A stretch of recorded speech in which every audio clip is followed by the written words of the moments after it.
तर जसं की आपल्याला माहिती आहे सोन्याचं रेट वाढतच जात आहे, तर त्याबद्दल तुमचे काय विचार आहात? मॅडम, एक आहे की सोन्याचा रेट हा कधीही स्थिर राहिलेला नाही.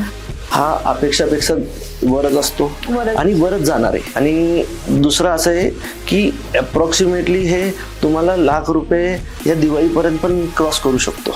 म्हणजे कठीणच होणार आहे. कठीण नाही मॅडम, सोनं हा आधीच अंडर व्हॅल्यू होता.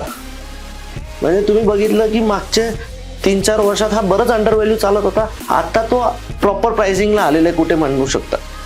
जसं की तुम्ही सांगितलं सोन्यांचे रेट दरबदर वाढतच आहेत, तर कोणत्या भावात कस्टमर्सला सोनं घेणं परवडेल? आजच्या भावात.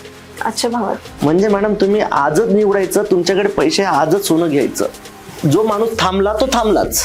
म्हणजे त्याची ग्रोथ होणारच नाही. नाही, तुम्ही विचार केला ना की पुढे कमी होणार म्हणून घेणार, मग ते पैसे पण राहत नाही आणि माणूस सोनं पण घेणं पेंडिंग राहतो.